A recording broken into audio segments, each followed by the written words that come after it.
Welcome to the Building Doctor Show with Jens Johansson.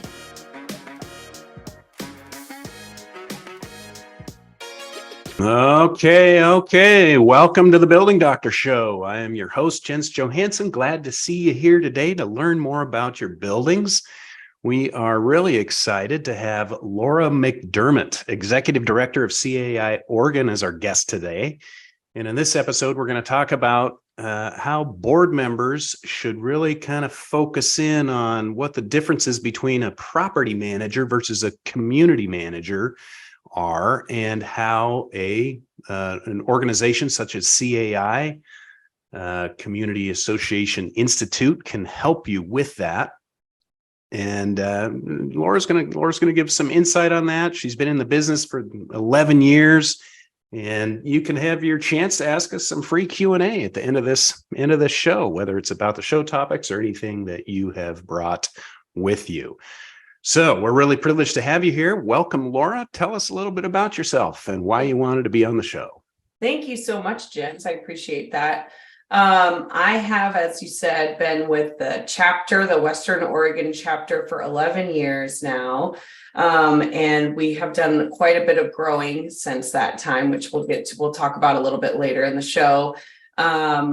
I have heard of this program here that you guys have been putting on, and actually just heard some really good feedback about how great all the subjects and titles are that you have on here, and the people that you've had come on here. So I am very honored to be able to be on here today with everybody. So thank you for asking me.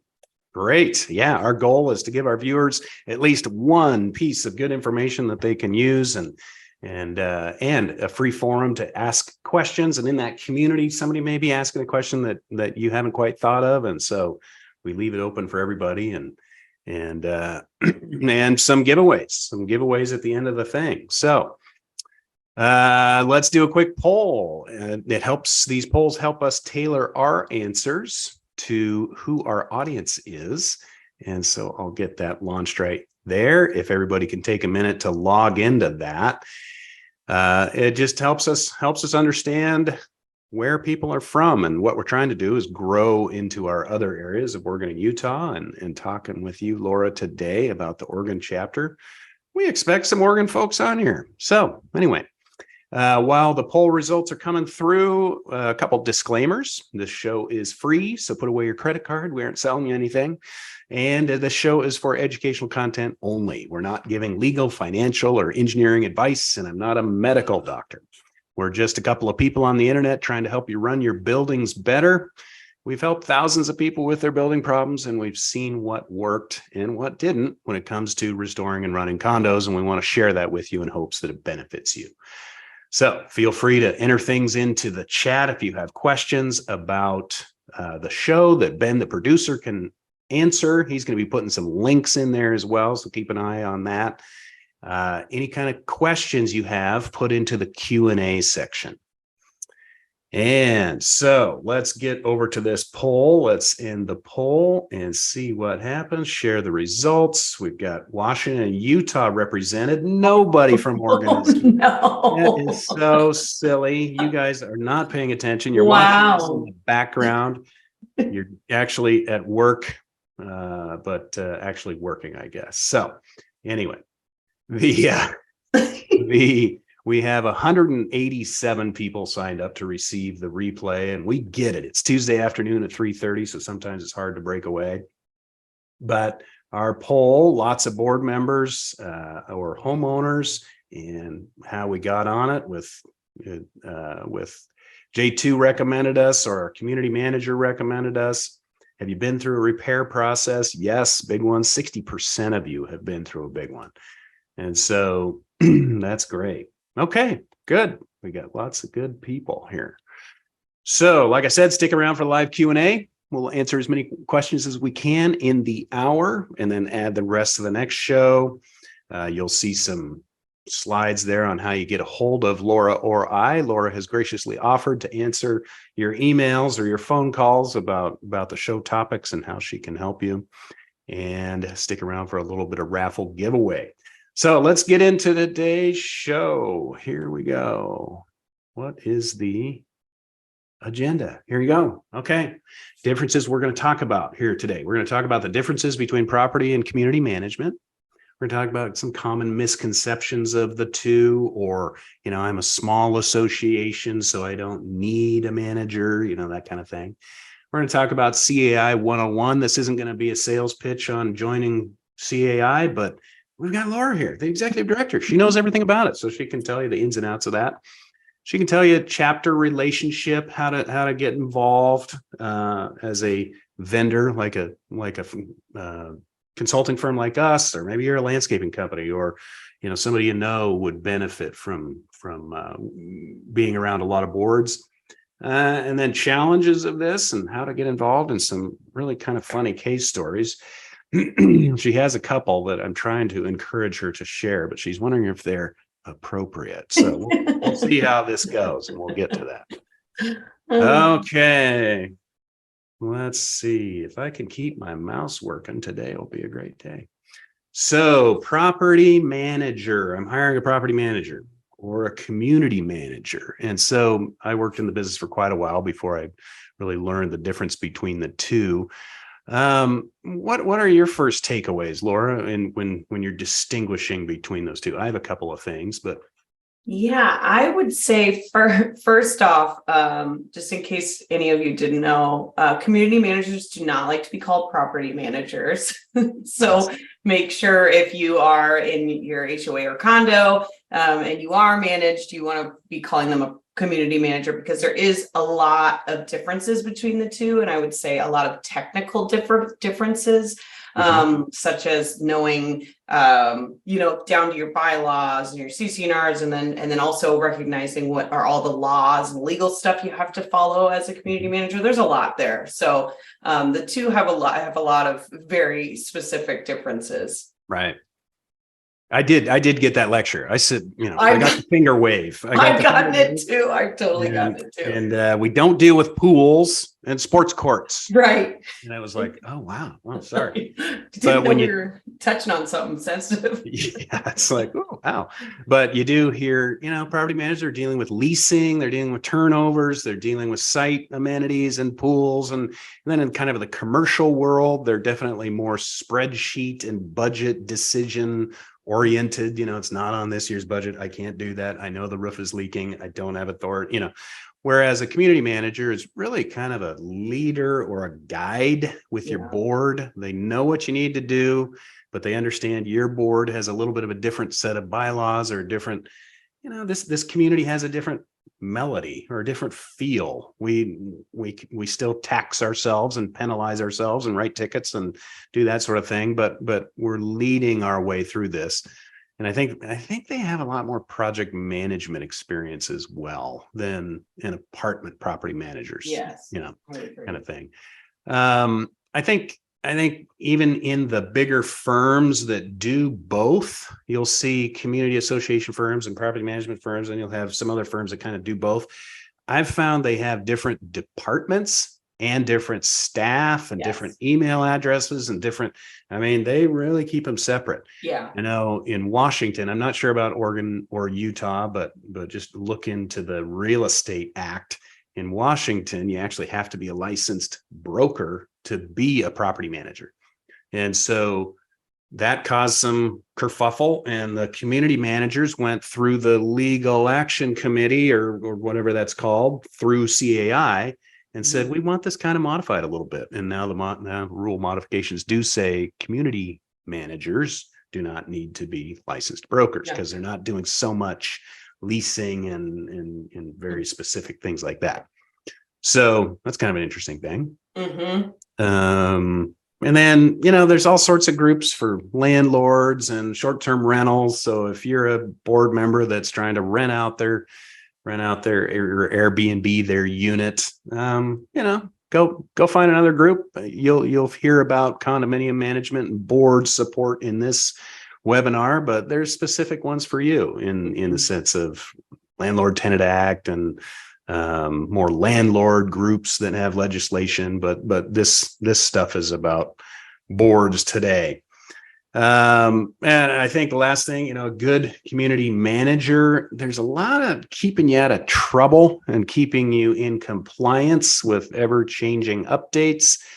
So there's a lot to be had there. Did I kind of miss anything or anything else you'd add to that? I feel like also community managers definitely attend a lot of evening meetings. Yeah. Because the board meetings are usually at night. So if you have your community manager, they're going to be involved in all of those meetings as well. So they really are. That was a good word to use, as they are a guide for your community. Yeah, the good ones have been there and done that, and they can show you how to do it. So they're here to help you. I think, guide like a coach. Coach sometimes yells at you and makes you do stuff. They can't make you do stuff, but they can encourage and motivate. And we've had other shows with other managers on talking about that. But kind of the difference between the two, we wanted to start our thing with property management versus community management. Think of apartment versus kind of community home. It's more complex. There's owners in here, and there's lots of owners in here instead of just one owner with a spreadsheet somewhere. So yeah. All right. Common misconceptions, and we hear this all the time. As all the infill projects get built, they tear one little house down or two little houses down and build an 8-pack, we say. And so we have a lot of clients that say, hey, we're just 8 units. We can't afford a manager. So I kind of ask them, I said, so how do you paint the building? Well, we just kind of get together at the mailboxes and we kind of figure out a price and divide it by, whatever. And who does that? Well, we're all on the board. All of us are involved. And it's like, oh, wow. Okay. That's, but yeah, I mean, that's kind of a small, but why is this a misconception in your idea? Or why is this false that we're small, we can't afford a manager, or we can't afford it, we don't think we need one, we can do it ourselves? Why do you think that's false? I would say, especially on the expense side, there are so many different management company types, like the ones that will do like almost kind of boutique kind, like let's say you need financial management and that's kind of your main thing that you're worried about, or you're going to need a lot of project management. You need somebody to really step in and do that. There are management companies that will do certain sections of your management. So let's say you don't have to pay the higher fee to have a manager do, your whole entire thing, all of it, attend your meetings, right? Make sure that you've got an agenda and all that kind of stuff. However, I would say that a lot of times you'd be surprised at what you can get from from your fee for your manager. I also think that it is important to have a manager, especially if you're not familiar with your community associations in general, HOAs, how to run them, how to stay in compliance, like you were saying earlier. I mean, all those things, you definitely want to make sure you have a professional person that's able to guide you. So I'm a board, I have 5 units. Where do I start finding that? How would you recommend I go look for a community manager? Well, that's easy, Jens. If I were you, I would go to your local CAI chapter. There we go. There And comes I would ask them. I mean, this is real. I would say, hey, can I take a look? Do you have a membership directory? Because we have a membership directory that has all of the management companies that are members of CAI, all the managers that are members of CAI.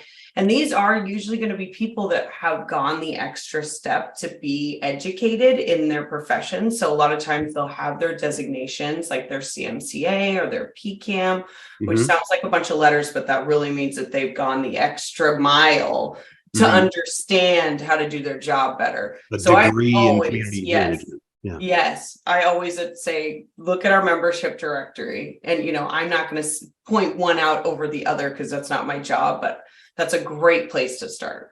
Okay. So they can email you and say, hey, I'm looking for some help, or they can walk into your office and somebody there will be, here's our manager directory. Yes, and the office would just be my house. So if you just came in, that'd be fine. I'll give you a key, I guess, and you'll just come on in. Okay. Just how would the board, email you and say, Yes. point me in the right direction. Yes, and I'm a big fan of the phone too. I mean, I don't know how other executive directors obviously feel, and a lot of chapters are bigger than ours, but I'm always happy to get on the phone and chat with you through things, because a lot of management companies specialize in different things. So that's really helpful to know too. This management company kind of does smaller HOAs. This one does high-rise condos. This one, there's several different kinds. How many years of experience did that take you to figure that out? When I walked into this job, I had no idea what any of this was. Right. So I would say, a good 4 or 5 years. 4 or 5 years. Really started realizing the differences and all of what that actually takes. I mean, can be complicated. Right. Okay. So, and that's just starting and then interviewing and then talking and trying to get, hey, we've got a small association. It's brick. It's up in the mountains or by the river or, whatever. We just need financial, or we need some help rewriting our, governing documents, or we're anticipating a big project. We need some more project management help. And so trying to narrow it down and getting, Yes. The more information that you have of what you're looking for, the obviously the easier it is to try to figure out what's right for you. Okay. Let's talk about CAI. Here's your one slide. Here we go. Sales pitchy stuff. And here we go. I will try not to. Dialed it into what is CAI? Okay. So without being too sales pitchy, I really do believe in CAI. I truly wholeheartedly do. And CAI is basically your one-stop shop for everything in your little industry, your little niche there in your local area, for anything education-wise, HOA or condo related, networking, resources. It's got it all. So if you have a question about kind of anything, you can always reach out to CAI. Now, I'm not going to give you advice. I'm not going to give you legal advice. I'm not going to give you advice like that. But you know what I can do is connect you with other people that will be able to help you. And that's one of the things I always tell our members, that I'm also a resource for you. Let's say you feel really overwhelmed. You don't know what you've got this question about your bylaws, or you're in a legal issue. I can at least help connect you with somebody that will be able to help you. So. And we're kind of your one-stop shop for anything in your little industry there locally. Yeah. So there's regional chapters. So every state has at least one or maybe two, or Oregon has 1, 2. We got 2. Yeah. And so you start at the regional, then there's the national level. And the regional can feed up to that, but everything can be found at the regional level as far as education and referrals and networking and things like that. And so new manager training, what do you mean by that? So we're doing new manager training, at least very specialized here in our chapter, where we are putting together specific programs for new managers. So as you're probably aware of, Jens, the management company, so there's a lot of new managers right now that they're kind of being thrown into the job, at least sometimes, and they're not getting, all of the training they need. I'm sure they're getting trained, but there's this other stuff that kind of may be hanging out over here that they're not learning about that's important. So what we do is we survey them, we say, what do you need to know? And then we have been building programs off of that, especially for new managers. I think CAI National also does new manager training, as in that they have their designations for your CMCA, and they have the M100.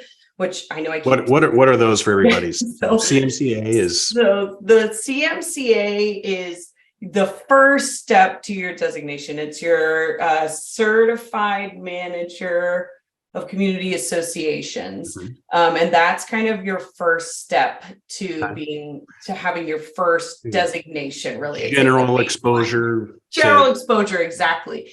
And you have to take your M100 before that. Which is also just going to be your first basic test about, management, it's just one of those things that covers a lot of stuff that new managers probably need to know.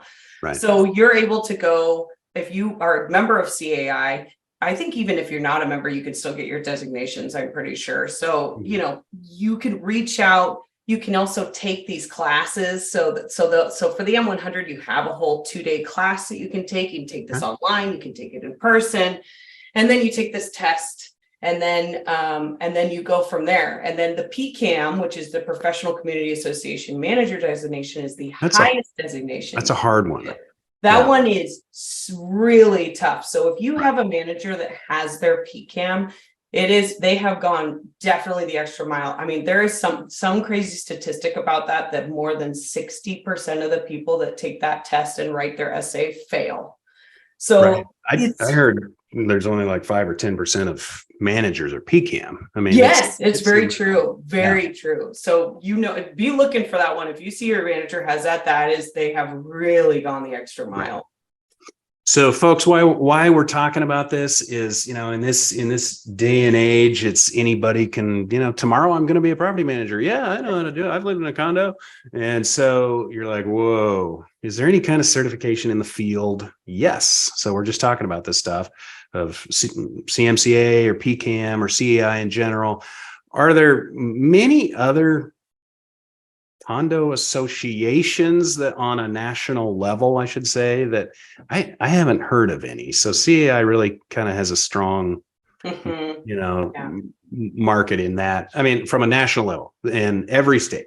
And we have a consistent, the McDonald's cheeseburgers are the same in every state. Here's the consistent practice. And I think CAI does a good job on that. Yeah. Okay. And then free associate, how much does it cost? We're a small board. I can't afford a manager. Now you're making me join the CAI thing. So what the cost for a board member is really pretty. For a manager, I think it's oh shoot, I should know that off the top of my head. It's a few $100 for the manager, 60 something. And then for actually just a board member, you can have one board member. I think it's $195, and then two board members up to 15 is $295. So you can have 15 people join you from your board for $295. And depending on what your chapter provides, which we provide a lot for our boards, it pays for itself very quickly. It's well worth the money. Great. So for $300, you can have an annual membership in CAI. Yes, up to 15 of your board members. If your full board. Okay. Full board. That's an easy thing to put on your budget. So that's not a big number. What does it mean by free association with CAI manager?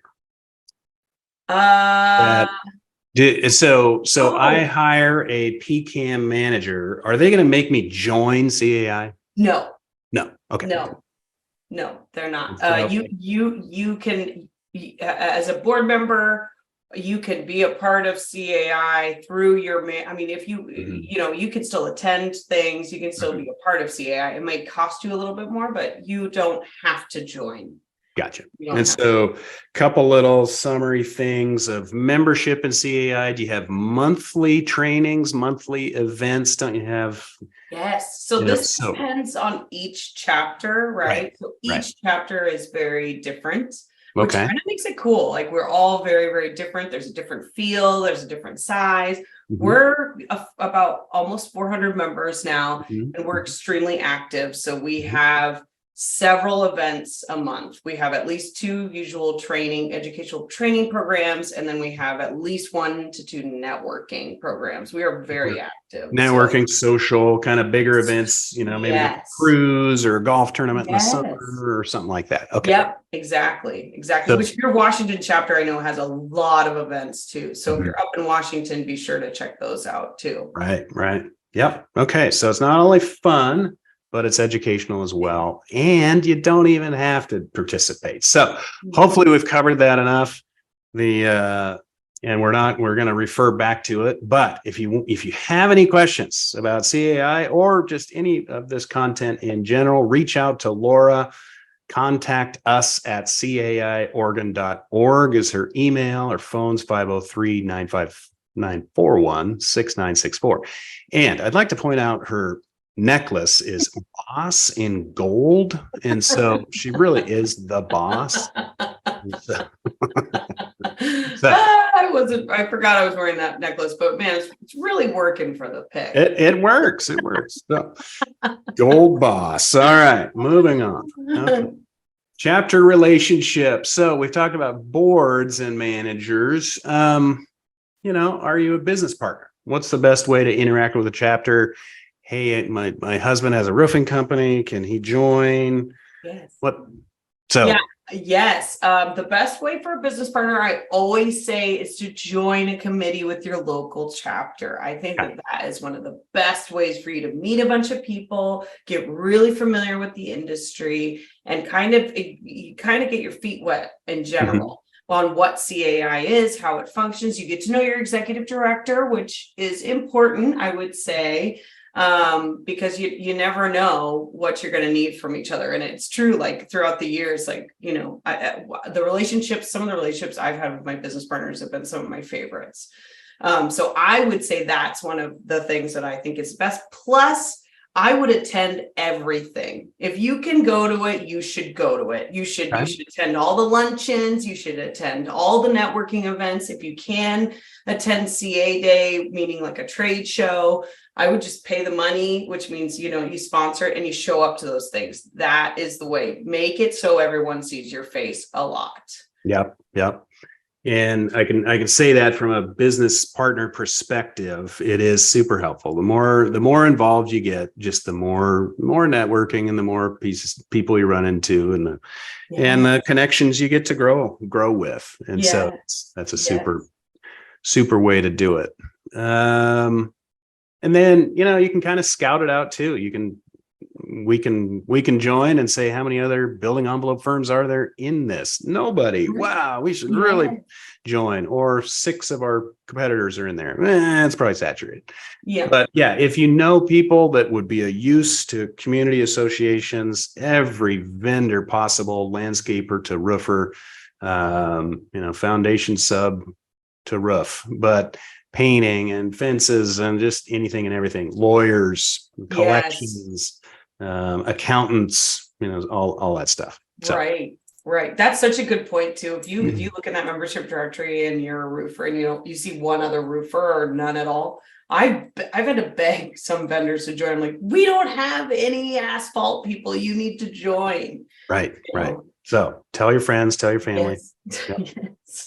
All right. Challenges. This is kind of a fun part. You've been here 11 years. I've been involved in the Portland chapter for nearly that long, and it's hard. I've watched some of the struggle. So tell us about the struggle. It's hard. It's a job. Yes.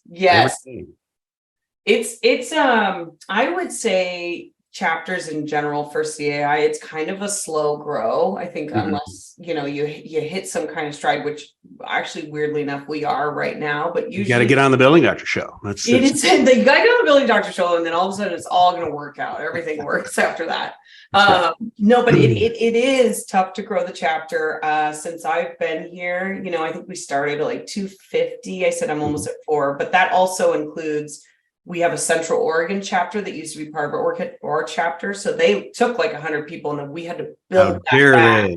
Wow. And then build it back to what it is. It takes a long time. Right. And even some things, as much as like our trade show, the first trade show that we had like 35 attendees. And like last year we had a total of 267 people there. So this is what I'm saying. It does grow on top of itself. And then, once more people know, but it's tough. It takes a long time. It's slow. Right. Well, as somebody who's been watching, it's good to see slow and steady growth. Always, every time I read The Tortoise and the Hare, the tortoise always wins. It's a good, steady. Like you said, you've had a stock split. You had another chapter take half your people, but that's a good. You're doing something right. But every day you got to wake up and go to work. So Right. So what are some rewards from having a healthy chapter now? What's really been fun is that we have money left over at the end. Oh, right. Yeah. That's tough. It's we're trying to provide like excellent training Mhm. and really good events, and that costs money. And the only way we can do it is from our fantastic vendors and business partners, but it doesn't leave a lot left over for much. Right. So it's been kind of fun the last couple of years to actually have a little bit of money that we can either invest or decide, hey, why don't we do a program that kind of looks more like this next year? You know, it's fun. It's been really fun to have a little extra. Good. Have some breathing room, have some margin. Yes, exactly. That's been really nice. Any industry success or struggle stories that you could share for, the audience, of whether they're business partners or boards, of just what you've seen over the past? What would be a success or a struggle that you've seen? A success that I really see our chapter definitely has had is we do a reverse trade show. What's that? And since we started doing that, several other chapters have started doing that. Actually, Nationals had me teach a class on how our chapter does it, because it has been so incredibly successful and such a moneymaker for us. And a reverse trade show is basically the management companies have the booths and the vendors come talk to the management companies at their booths. So they get to visit, as many, companies in your area as you can get to attend, which is great. And they'll pay for that. And it really has, it's launched the chapter into a new little area, which has been kind of cool. And there's been a lot of struggles over the years. I would say one of them was when they took that 100 members from us and it brought us way back down, almost a small chapter. I was like, oh my gosh, we're never getting out of this. So that was tough. Right.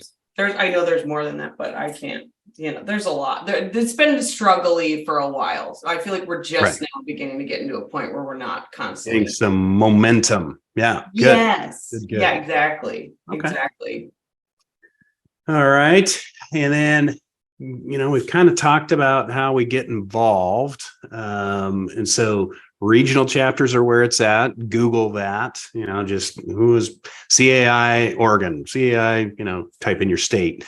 And then you guys can Google the national chapter and just kind of see the differences. The national sets the vision, sets all the rules and, things that a national would. But the regionals have the events. They know the players, the people, the partners. And smaller chapters, hey, they need you. They need you on the volunteer boards. But it's volunteer work. But when you find yourself on the board or on the social committee or on the education committee, you also have a little bit more influence there. You can kind of, help direct and steer what is being taught in that smaller chapter or promoted. And then, get involved and take advantage of the resources, trainings, and connections. And so anything else to add to that? And I'll jump. The next slide has an example of your resource thing that you talk more about. But all I wanted to say is that on the national site, if you go to chapters, you can click on that and lists all your chapters with live links to all the websites. And that the national website is caionline.org. So you can look for all the chapters will be listed there. Great. caionline.org. Okay. So when you go to this is a little small print, but when you get there, you'll kind of see some slide luncheon, educational stuff. You'll see industry blogs and newsletters, helpful articles. What else do we have here? Oh, we have a bunch of revised statutes. And yeah. And this is for the Oregon. So in each state, you'd expect probably similar things. Right. But yeah, what is the Oregon Condominium Act? What is the Planned Community Act? What is the Landlord Tenant Act? These are all things that boards and management companies have to deal with and kind of know off the top of their head. And it's a pretty quick way to have a, quick link here. I know there's been in other groups that I'm involved in, there's a whole bunch of discussion about during this heat wave, does a landlord owe the tenant immediate air conditioning repairs? Oh, wow. And there's this funny little, we don't owe them air conditioning, but we owe them heat within 72 hours. And, there's everybody's, oh, it's so hot out. You have to do it. Well, here's the link. Go to the link and find it and read it for yourself. And instead of getting your guidance off of social media. But anyway, so this is really handy to have. There have been several times where what is that thing? Oh, I know where to find it. CAIonline.org. Ding. Or, the regional chapter has it. So these are great. Spend a little bit of time in there. Again, there's Laura's email address and ping her. She will follow up with you. Okay. Anything else to add to kind of the resources page? Videos? Oh, go ahead. Well, I'm sorry. You kind of mentioned it earlier, but I don't know that a lot of people are aware that each chapter or state, I should say, has a legislative action committee, which is kind of cool that's kind of how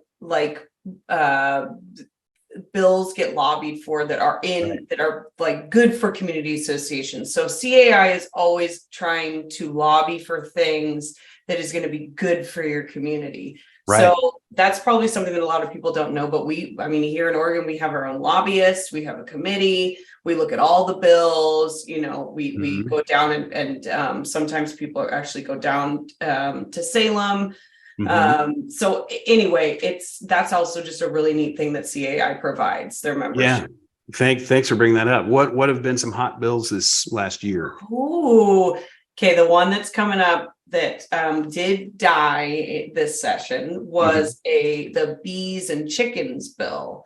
That's what everybody called it, the bee bill, because they were saying that people in HOAs or you would have to have an HOA that has some land on it. You could have goats, chickens, bees, all that kind of stuff.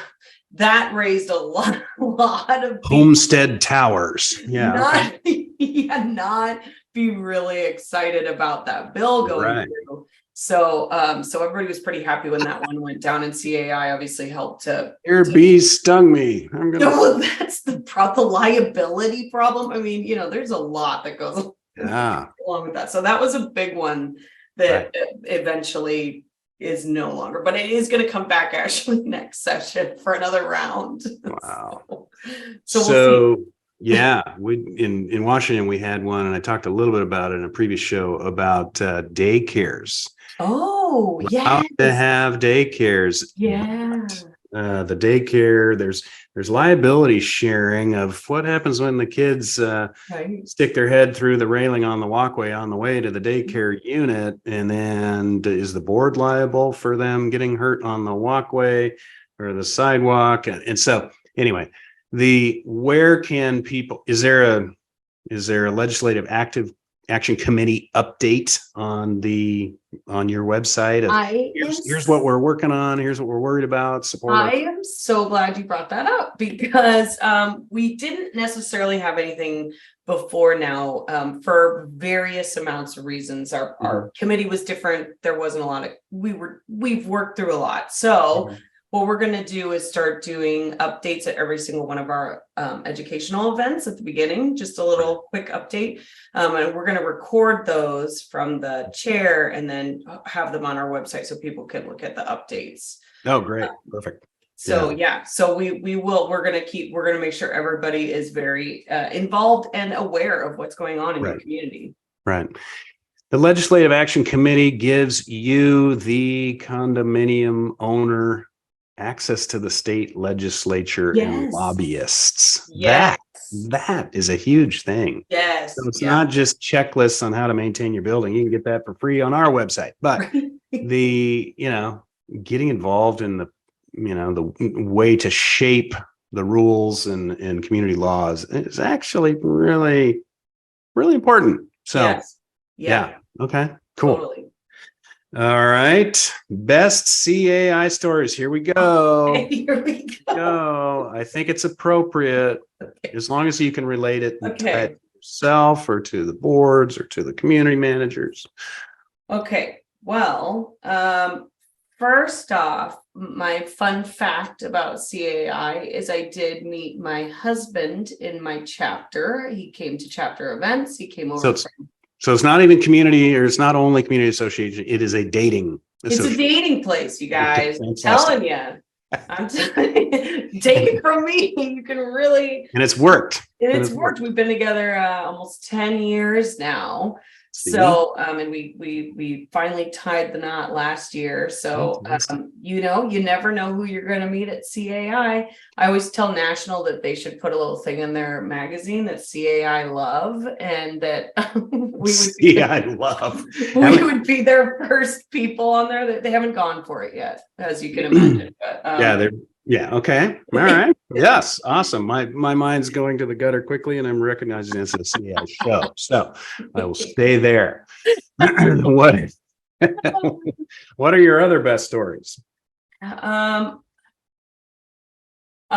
do have one that I'm not sure is appropriate, but I'll share. Go ahead. We want. Okay, so we do these things called roundtables. And we do them at community associations. At least we used to. Now they are virtual, so more people can attend. So what is a roundtable? Good question. So a roundtable is basically 4 board members, and we bring 2 or 3 experts in, and we kind of have a topic for each expert. And so then you get to ask questions to that expert, whatever you want pertaining to that topic, whatever it may be. So it's really casual. It's also been like a really nice place for community board members to meet each other too, and figure out, oh, I'm going to this too, like let's exchange numbers or whatever. So it's been really successful. So this is back in the day when you used to do it at a community association that had like a meeting room. So we were, having our meeting, and back then they were after hours, so 6:30, 7 o'clock. Yes, it was dark. Okay. And the speakers was not facing the window, so everybody else is facing the window outside, and the speaker is facing us, and it's all dark. So people are asking questions, probably about 20 people there. And all of a sudden the lights on the outside, come on, so you can see everything. They're floor to ceiling windows. And there's a hot tub out there. And there was a man and a woman who were just gonna go and use the hot tub naked. In front of all these. They didn't realize the lights were on through the window, and they see the CAI event. Okay. We had no idea what to do, and the speaker didn't know for a while that it was happening. So we were all just like, so when everybody gives a standing ovation to the speaker, he's like, "I'm not done yet." Oh wait, and he turns around, and you got a show. It's speaker and a show. Did you have dinner? It was so funny. Oh man. That was a good one. That was a classic. Okay, more of the love stories. See, don't underestimate it. There's legal policy. There can be love and romance if you join CAI. I don't know if the hot tub one was love. Well, I don't know what they were going to do, but I think they realized we were watching them after a while. Oh, that was funny. All right. Okay. Going from nakedness to do you need an inspection? Talk one-on-one with a building doctor. So if you are liking what you hear, I'm not going to get naked in your hot tub. So get set up a free 15-minute call with me to get some specific advice about your building. The lights will be on. It will not be dark. And we will go from there. So if you've got a little QR code, you can scan that, and that'll automatically take you into the booking stuff, or you can go to learn.j2consultants.com/consultant on call, and it's free. And people call and say, "Hey, I've got these cracks." We'll say, "Turn on your FaceTime, let's talk and show me the thing." And it's like, "Oh yeah, that's not just a crack, you've got a hole in your wall." Or not too worried about it. So happy to do that. And through this link you can get there. All right. And J2 is a fantastic CAI supporter. Everyone should know that too. They've been there for a long time. Good to hear. Yes, the events are fun. The networking is important, and yes, it's a productive thing to be in. Okay, so Q&A. I see 6 in the Q&A. I see 20 things in the chat. Ben, the producer, I'm assuming, is managing the chat. I'm not even going to check that. But if you have typed into your question into the chat, make sure you retype it over into the Q&A. And let's get to work. So Kay says, what will I learn from a reserve study? And Dash, a board member. So I'm assuming Kay is a board member. So what will I learn from a reserve study in this section, Laura? We just take turns answering this stuff. That's all you, Jens. That's all me. Okay, there you go. So I say a reserve study is different, and I think we have some videos or even things on this on our website. A reserve study versus an investigation. They're kind of two different things. A reserve study is an accounting exercise that goes down your major building components and gives you a normal usage of life and a remaining usage of life and helps you plan for that. So what do I mean by that? Your roof is supposed to last 20 years, let's say, and your roof is 8 years old. So in 12 years, your reserve study says you should be saving X amount per year to spend $300,000 in 12 years. And I've got inflation and I've got all these little things. And so it breaks it down into you need to save $82 a month for your roof. Now let's talk about your siding, your windows, your parking lot, your this, your that. So it's more of a exercise in budgeting. And there's many times where we'll get clients calling us and say, well, our reserve study says we have to spend $1 million this year. And I'll say, do you? So let's take a look at it. Let's investigate it and say, it's supposed to last 20 years, but you guys have done such a good job of maintaining things. You'll probably get 25 out of it. Now, if you want to replace it this year, great, do it. But, if you're like everybody else and you want to squeeze a little more time out of that, let's talk to you, let's start planning for it, but talk to you in a few years and let's let this thing take its course. So anything to add to that, Laura? Reserve study? No, that was great. And super important, they help you budget. And when you do a big project like replacing all your siding, you get to set those reserve study time clocks to 0. And then your payment plan, instead of needing $80 a month in 5 years, you've got 20 years. So it's no longer $80, it's $10. Yeah. And so by resetting your reserve study after you replace things, your dues actually go down. So in a lot of cases. And you never, you want to avoid being underfunded, obviously. Right. So, and there's all sorts of things out there. What's the appropriate level of funding? I'm an advocate of 75% level is a pretty good level. Do you need to be 100% funded all the time? No. But unfortunately, a lot of boards wake up and realize, that the last board or boards, their getting elected vote speech was no new taxes under my watch. And that didn't help anything. Yeah. So we don't have any money. Now prices have doubled and we've got 5% in reserves and we're in a terrible place. So anyway, okay. Phil asks a question. What problems will a condo HOA have with a 40-year-old building that has water leaking through the concrete ceiling, much of it under the landscaping? The dirt has already been removed and currently covered with black plastic. The dirt is covered with black plastic, or the plaza deck has been covered. Anyway, the garage ceiling has a lot of white residue on the surface. So 3 or 4 questions there. What problem will a condo have with water leaking through the concrete ceiling? Well, the concrete is usually steel reinforced. We know that water and steel don't get along. They rust. And so the concrete bonds to that rebar and makes a very good bond. But when the rebar rusts, it delaminates and kind of cracks that concrete bond. And so we lose strength, and you get some problems there. So you want to solve those water leaks. That white residue flowing through the surface is called efflorescence. Effervescence is the champagne bubbles that tickle your nose. Efflorescence is the white salts and sands that run out of concrete and kind of show up as stalactites dripping from your ceiling. And so those are all good indicators that we've got water flowing through there. We need to stop the water. So get that waterproofing layer done. Landscaping and dirt. Yeah, you typically have a big box of a parking garage and you have 2 buildings on it, and the area between has a plaza or some kind of landscaping. It's usually 40 years old. Your waterproofing is worn out. So yeah, you got to excavate out the dirt and plants, fix your waterproofing, make it watertight again, put your dirt back in and re-beautify things. So below grade waterproofing, yeah, I'd say, 25 to 40 years is your mark. If you're getting 40 years out of it, you've gotten your lifespan out of it.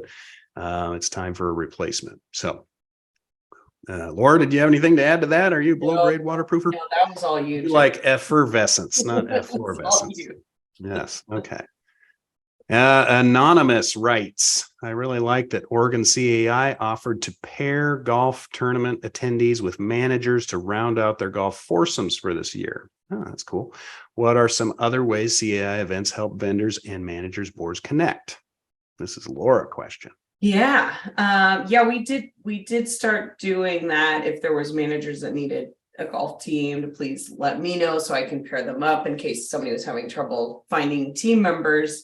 I would also say another great way is through like a lot of our events, honestly, and as I said before, our committees too. All the committees, I make sure that there is at least 2 managers on. So whether you're going to join whatever committee you are, you're still going to meet some managers that may have some influence for you. And then also just all of our trade shows tend to be a really good way to meet a lot of managers. And usually everybody's in a good mood at those because they're all not really working. They're fake working. Right. It's an official work event, but it's not. So everybody's having fun. I always recommend that. That's a great way to meet a lot of new managers too. I think sponsoring some of those new manager programs we're putting on. Those are all new managers that most people haven't met before anyway. So there's a lot of good opportunity there. Yeah.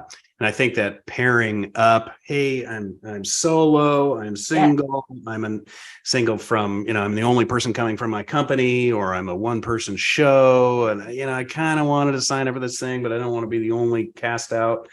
That's cool that you're saying, hey, look, we've got a twosome we can put you 2 with. We've got a threesome that needs a single. So we'll try to. Yeah. And that's helpful.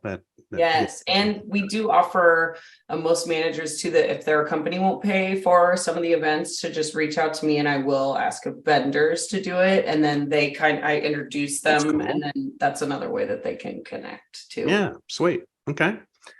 Awesome. All right. Joe asks regarding the deck defense article. He is referring to our monthly newsletter where we talked about decks this month. So if you haven't seen that, go over to our website, j2consults.com, sign up for that newsletter. So regarding that article, first of all, thanks for producing that. We have a wooden planked cantilever decks on our 2-story condo, and I changed the background. We'd like to get away from wood and onto Trex-like products for maintenance reasons. Do you have any recommendations for light decking? Because Trex-like products are very heavy compared to wood. So the Trex products, Trex is a brand. There are now several different brands that have come out. So all these manufactured products, we like to say, they've got version 1, version 2, version 3, and then at every version, the bigger companies in their R&D departments learn what failed. And so, now Trex would be a big company that they're probably on to version 10. I don't know, but they've been around for a while. And so don't let past experiences, sway you, but look for products that are 100%. If they're fake wood, they're 100% the same. And how some of the products got in trouble was a durable outside and then a recycled content filler for the inside that made it cheaper. So the problem is when that got wet, it would swell or cup or do the things that does. Trek. What is it? Trek Tex, something Tex is another product there that works really well. There's a recycled for a green product. There's a recycled American rice hull product. So where the rice is hulled, so it's rice hulls. It doesn't swell in water. It's 100% green. It's yada, yada, yada. It's great. We're using it a lot in low-income housing because it matches all these things and gets all these points. But lightweightness, I think you'll be okay. But I mean, if there's a significant heavier heavier thing, we can certainly take a look at that. So you're talking about a flow through deck, wood planked, so not membrane. So there's variety of woods, variety of thicknesses, and variety of fake woods or manufactured products. And I haven't seen the weight become a big issue, but yeah, something we can help answer that. Trex Tech, Forest Tech, Trex Tech is anyway, slipping my mind there. But anyway, on to the next one. Okay. Or Laura, did you have anything about decks? Oh, No. just checking. Okay. Anonymous says, how many team members do you have usually to plan your events? Does it take a long time to get attendance and venues? How do you promote? So this sounds like you, Laura. Okay. How many team members do you do for event planning? So it kind of depends because we have committees obviously that help plan most things. So the events committee, it plans probably like 10 events a year, and that committee has 6 people on it. Mm-hmm. And then you have the trade show committee that does 2 trade shows a year, and that again I think has about 6 people on it, but they're all different people, right, in each committee. So it just kind of depends. I personally have kind of hit a stride now where I kind of plan for events over a year in advance. So I will secure the venues way before I probably need to. Mm-hmm. Because I've scared myself before and I realized I hadn't secured a place, and so I scrambled, and ever since then I am very on top of making sure that stuff is scheduled over a year in advance. So that part's pretty, once you get into the rhythm of this is when this event happens, this is where we normally do it, or we're going to switch, let's look for a new venue. It makes it easier if you're just kind of ahead of the game with your planning. And then, usually to let people know when or how the events are happening, there's always our calendar online, or in the sponsorship packet, I try to already have all the dates for all the events in there when I release that.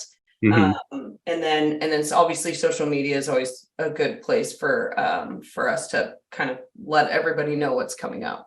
And if you want to be on our email list, I can always put you on that, and then you'll know exactly when everything's coming up. Great. So how do we get on that? We have to contact you, or is it on the Oregon website?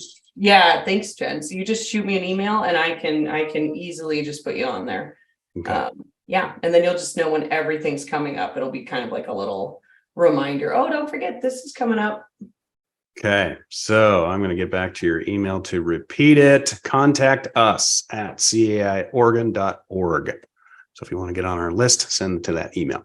Okay, another anonymous says, what are some of the more popular trainings or topics for managers you have covered for education in the past? Ooh, that's a good one.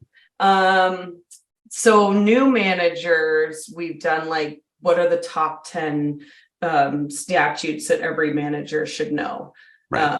And then we did one that was budget and financing just for managers. Those two have been, we've gotten good feedback on that. I would say, honestly, the ones that are most popular at like our trade show is we will do like dealing with difficult people specific to managers. And we usually have a couple speakers that some of our managers here love hearing from, and we'll get them to do it. And then they also share their horror stories, and they love it. They think it's so fun because it's also kind of like a relaxing, maybe for them. It's not just real, also like fun, and everybody's laughing and having a good time. So those we almost do that almost every year, kind of like a dealing with bullies or dealing with difficult people or things like that, because it's well attended and they really, really like it every time. It's all right. Cool. Yeah. Cool. And then what's the best swag item you've seen at your events is the last question. What did it say? What is the best swag item you've seen at your events? The giveaways, as we go into our giveaway section. And so if there's any more questions, get them in, hurry up. But best swag. There's 2 things. I either really like a nice Yeti tumbler. Sometimes people will be giving those away. Mhm. Or I like it when people give away really beautiful plants, honestly. Oh, okay. Fun. Yeah, I'm a plant person. I like those. sure. That's fun. Everybody can use a plant in their home. Right? So, Yeah. yeah. Okay. All right. If there's no more questions, we will conclude that. Okay, we're getting on to giveaways. Ben, I don't have the prize box on my thing, so you're going to have to turn on your screen and tell us what we are giving away. Laura, what are you guys giving away? CAI Oregon, or do you have any? I do. I do have one. And I hope that there's one of these at least kind of near you guys. If not, I know that there are some in Washington, but I'm doing $100 gift card to McMenamins. Nice. We do have McMenamins in the area, a few That's what I thought. locations. Yeah. Wow, $100. Oh, Have a nice Ben, dinner. yeah, that is nice. Ben, this is everybody. This has been the producer. And so what are we giving away? This is a very valuable summer giveaway box. Ooh. Nice. It has a mini fan in it, which is very useful in this heat. All right. Great. Perfect. Okay, how this works is we have 11 people on the line still. I'm going to choose number 11 for the J2 giveaway box. Ben sees how you're lined up and I don't. And so he'll reach out to you and get your address and send you something. So Laura, who's going to win the $100? What number? Lucky number 7. Number 7. All right, 7 and 11. There we go. Nice. The lucky numbers. Okay. And then wrapping it up, did you know we have free resources for boards and managers? Of course you did. Learn.j2consultants.com/resources and check out our social and YouTube pages where we have over 300 videos like this. And sign up for this so you get more of the webinars. Don't forget, we'll be back every month. You can scan here. You can invite your friends. August 29th, live at 3:30. Stay tuned. We will have another exciting show, but Laura, we wanted to say thank you so much for being our guest today and for telling us all about CAI. It was wonderful. Thank you guys. That was so much fun. Thanks for inviting me to be on here. That was great. And now I will make sure there's no lights on when I go to the hot tub. And never mind. Yeah, we'll learn. Every one of us will learn something. But you also want to show up to CAI because you may meet your future life partner there. Yeah, there you go. Or the seminar will get really interesting all of a sudden, right out through there. Yeah. 2 things. Yeah. All right. Thank you for being on the show. See you later. Thank you everybody. so much, you guys. Have a great day. Okay. You too.